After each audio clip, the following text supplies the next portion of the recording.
Assalamualaikum sahabat-sahabat yang dirahmati Allah. Tonton kisah nyata yang penuh hikmah dan menyentuh hati ini, tentang bagaimana azab Allah datang sebagai peringatan. Hari ini saya akan menceritakan astaga oknum polisi ini nekat tendang sosok ibu yang lagi jualan di pasar.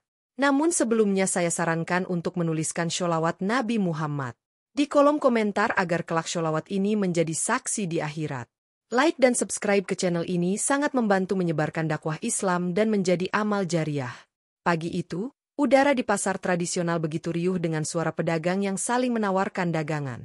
Bau anyir ikan bercampur aroma sayuran segar memenuhi setiap sudut. Di tengah keramaian itu, seorang ibu parubaya bernama Burini tampak sibuk menata dagangannya di atas tikar lusuh. Peluh membasahi wajahnya, namun senyuman tetap terlukis di bibirnya. Sejak subuh ia sudah berjalan kaki membawa keranjang berisi sayur mayur dari kampung seberang. Bukan perkara mudah, mengingat usianya yang mulai renta. Tapi demi dua anaknya yang masih sekolah, Burini pantang menyerah. Hari itu tampak berjalan biasa saja, hingga suara peluit nyaring terdengar dari kejauhan.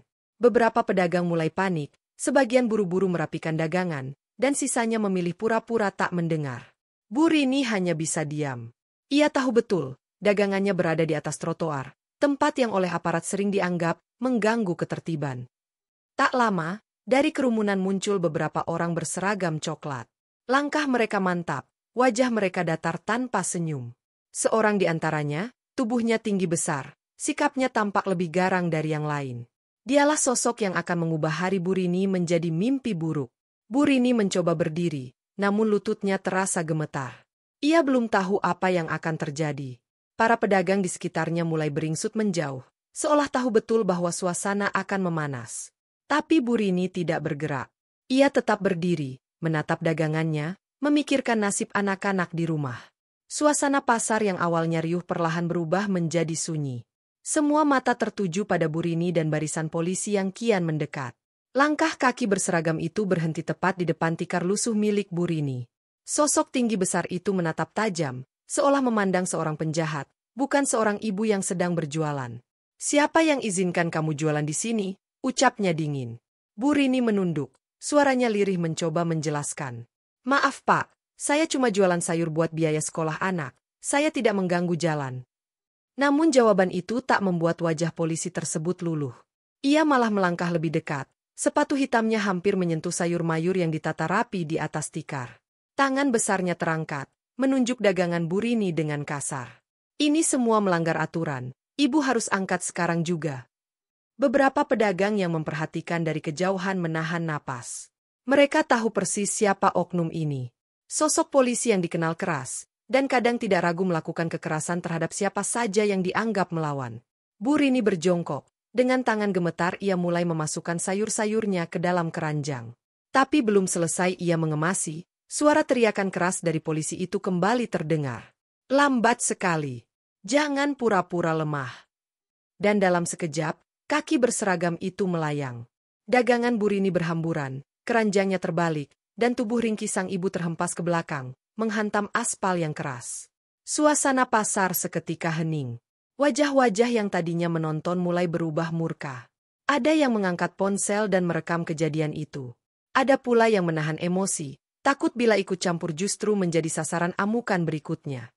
Tak butuh waktu lama, rekaman video Burini yang ditendang oleh oknum polisi itu tersebar di media sosial. Judul-judul yang menyakitkan muncul di layar ponsel setiap orang. Oknum polisi tendang ibu penjual sayur di tengah pasar. Video berdurasi singkat itu menampilkan jelas tubuh Burini yang terjatuh, dagangannya berserakan, dan sosok polisi yang tetap berdiri tegak tanpa rasa bersalah. Wajahnya terlihat jelas, tanpa ada yang bisa disangkal. Komentar demi komentar bermunculan, sebagian besar dipenuhi kemarahan. Warga sekitar pun mulai berdatangan ke rumah Burini, menanyakan kabarnya, membawa makanan, dan menawarkan bantuan. Namun Burini hanya bisa terbaring, memegangi punggungnya yang memar dan tubuhnya yang lemah.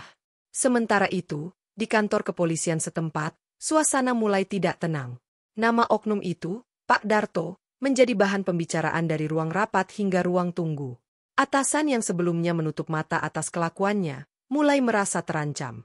Namun Pak Darto, si oknum itu, justru bersikap seolah tak terjadi apa-apa. Ia berjalan seperti biasa, berseragam seperti biasa, dengan wajah tanpa rasa bersalah. Hingga suatu hari, panggilan tak terduga datang ke rumah Bu Rini. Sore itu, rumah Bu Rini yang sederhana kedatangan tamu tak diundang.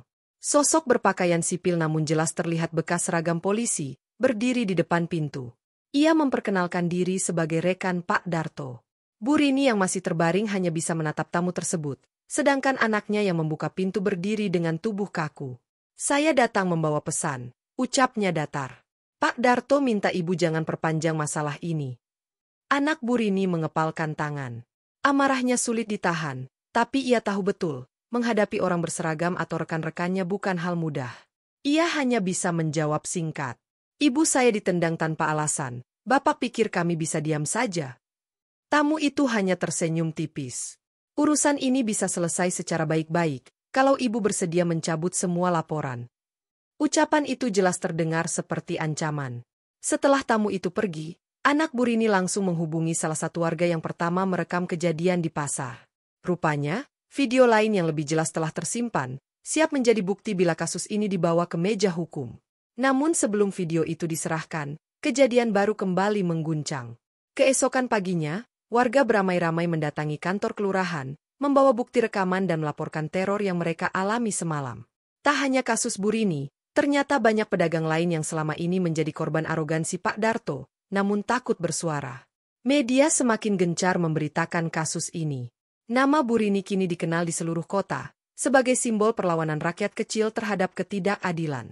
Namun di balik semua perhatian itu, Bu Rini sendiri masih terbaring lemah, menunggu kejelasan nasib. Tak lama kemudian, suara sirine mobil polisi terdengar di depan rumahnya. Kali ini bukan Pak Darto yang datang, melainkan perwira tinggi dari markas besar yang membawa surat resmi. "Bu Rini, kami minta maaf atas perlakuan anggota kami," ucapnya pelan. "Kasus ini akan kami proses, dan pelaku akan dihukum sesuai aturan." Warga yang berkumpul di sekitar rumah Bu Rini mendengarkan pernyataan itu dengan wajah lega.